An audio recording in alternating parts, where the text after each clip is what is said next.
அனைவருக்கும் வணக்கம். இன்றைக்கு ஒரு புது விஷயத்துடன் உங்கள் சந்திப்பை விரும்புகிறேன். அகத்திலும் அகத்திலும் எங்கள் ஆத்தாள். இது திரு கம்பனடிசோடி திரு பழனியப்பன் அவருடைய உரை. இது சிவன் கோயிலில் ஒரு முறை அவர்கள் உரையாற்றினார்கள். அதை நான் தொகுத்திருந்தேன். அதை இங்கே சொல்வதில் இங்கே வழங்குவதில் மகிழ்கிறேன். ஆத்தாள் என்பவள் நம் அகத்தில் இருப்பவள், இல்லத்தில் அகத்துள்ளே உரைபவளும் ஆத்தாள்தான். அதனால்தான் ஆத்தா என்று அழைக்கிறோம் என்றார்.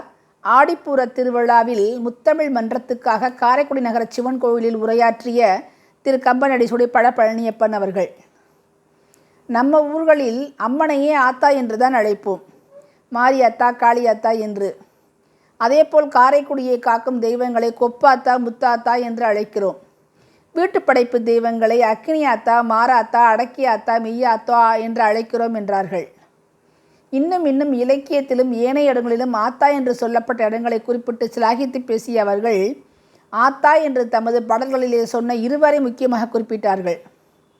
அந்த இருவர் நமக்கெல்லாம் தெரிந்த இருவர்தான். இருவருமே யோகியை போன்றவர்கள், இல்லறவாசிகள்தாம். ஒருவர் பட்டர், இன்னொருவர் பட்டினத்தார். அபிராமி பட்டர், இன்னொருவர் பட்டினத்தார். ஒருவர் இல்லறத்தில் இருந்தும் யோகியை போன்றே இருந்தவர், அவர் அபிராமி பட்டர். இன்னொருவர் இல்லறத்திலிருந்து துறவரம் பூண்டவர். அபிராமி அந்தாதியில் குறிப்பிட்ட நூற்பயனில் அவர் பாடுகிறார் இப்படி: ஆத்தாளை எங்கள் அபிராமவல்லியை, அண்டமெல்லாம் பூத்தாளை, மாதுளம்பூ நிறத்தாளை, புவியடங்க காத்தாளை, ஐங்கனை பாசாங்குசமும் கருப்பு வில்லும் சேர்த்தாளை, முக்கண்ணியை தொழுவார்க்கு ஒரு தீங்கில்லையே என்ற அபிராமவல்லியை ஆத்தாள் அகம் குளிர கூறுகிறார் அபிராமபட்டர்.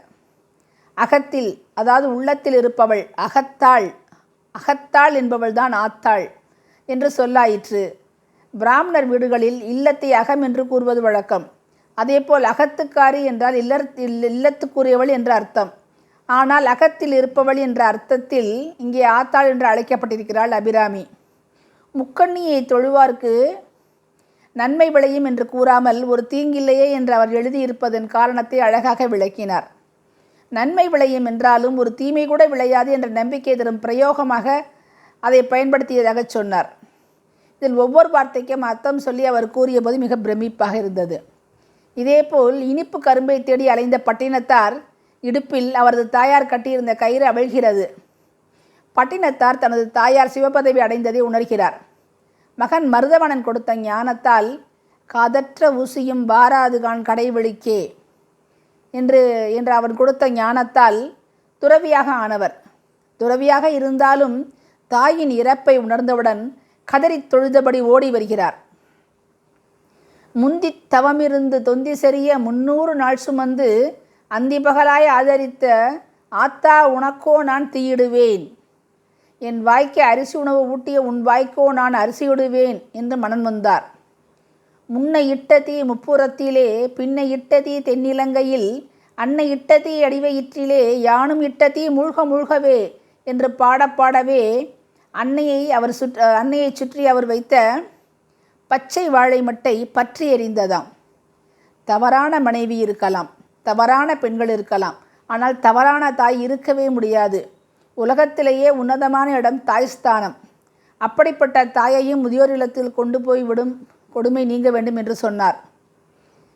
வெளிநாடுகளில் வசிக்கும் குழந்தைகள் சில மாதங்கள் முன்பு காரைக்குடிக்கு ஹெரிட்டேஜ் டூர் வந்திருந்த போது தாங்கள் வெளிநாடுகளில் வசிப்பதால் தொழில் செய்யும் தாய் தந்தைக்கு போதிய உதவிகள் செய்வதாக குறிப்பிட்டார்களாம். அதேபோல் ஓரிரு குழந்தைகள் தங்கள் பெற்றோரை வயதான காலத்தில் வெளிநாடுகளில் வைத்து பார்த்து கொண்டாலும் அக்கம் பக்கத்தவர் வேறு நாட்டவராக அமைவதால் அவர்களுக்கு பொழுது போகாமல் இருக்குமே, என்ன செய்வது என்று கவலையுற்று கேட்டதாகவும், அப்போது இயலும் வரை தாயை தந்தையை நன்கு கவனித்துக் கொள்ளும்படியும், இயலவே இயலாது என்னும் பட்சத்தில் சிறந்த முதியோர் இல்லங்கள் கடைசி பட்ச சாய்ஸ் எனவும் சொன்னதாகவும் சொன்னார். தாய் தந்தையை வணங்கிய குடும்பங்களுக்கு எந்த கஷ்டமும் வந்ததில்லை எனவும், அதே போல தாயை வணங்காதவர்கள் கஷ்டப்பட்ட கதையையும் எடுத்து காட்டினார். முடிவாக அங்கே வந்திருந்த எனது தாயாரை சுட்டிக்காட்டி, அதாவது எங்கள் ஆத்தாளை சுட்டிக்காட்டி, காரைக்குடியில் இருக்கும் பெண்களில் எங்கள் ஆத்தா சிறுவயதில் நடைபெற்ற அறுவை சிகிச்சை மூலம் கேட்கும் திறனில் குறைபாடு ஏற்பட்டாலும் பேச்சும் எழுத்தும் திருந்தச் சொல்லும் எழுதும் திறமை பெற்றவர்கள் என்றும், அவர்களின் வலைத்தளம் சும்மாவின் அம்மா, அதாவது அதில் அக்னியாத்தா பாட்டு, மீனாட்சி அம்மன் பாட்டு, கருப்பர் துதி, ஆயாள் வெட்டின் காயா நினைவுகள், 8 திக்கும் விட்டெரிக்கும் செட்டிநாட்டு பலகாரம் பற்றிய பதிவுகளை பற்றி கூறியும், எனது சாதனை அரசிகள் நூலில் இடம்பெற்றுள்ளது குறித்தும், தொடர்ந்து பங்குச்சந்தையில் ஈடுபட்டு லாபம் ஈட்டி வருவது பற்றியும், சாதனை அரசிகள் நூலை எழுதிய என்னை பற்றி குறித்தும் கூறி ஆத்தாளின் பெருமையில் ஆனந்த அதிர்ச்சிக்குள்ளாக்கினார். ஆவுடைய செட்டியார் வீடு பற்றியும், அருணாசலம் ஐயாவின் பேத்தி என்றும் அப்பா சபார்த்தம் அவர்கள் பற்றியும் அறிந்திருந்தாலும், நாங்கள் பிறந்ததிலிருந்து வணங்கி வரும் நகரச்சிவன் கோயிலில் எங்கள் ஆத்தாளின் பெருமை அரங்கேறியது எங்களை பெருமிதம் கொள்ளச் செய்தது. நன்றி கம்பநாடி பழனியப்பண்ணன், எங்களை சபையில் முந்தியிருக்க செய்தமைக்கு. வாழ்க வளமுடன். குறையொன்றுமில்லை ஆத்தாளை துணையெனக் கொள்வோருக்கு. அங்கே அவர்கள் கூறியபடி நான் சில புத்தகங்கள் கொண்டு சென்றேன். உடனடியாக அனைவரும் வாங்கி கொண்டார்கள். நான் விலைக்கு கொடுக்க கொஞ்சம் சங்கோச்சப்பட்டு குறைந்த விலைக்கு, அவருடைய அடக்க விலைக்கு அவர்களுக்கு கொடுத்தேன். இன்னும் நிறைய புத்தகங்கள் கொண்டு வந்திருக்கலாமே என்று அனைவரும் சொன்னார்கள். மிகச் சிறப்பான ஒரு இதுவாக இருந்தது. ஆத்தாள் அகத்தாளை அறிந்து கொண்டது. நன்றி.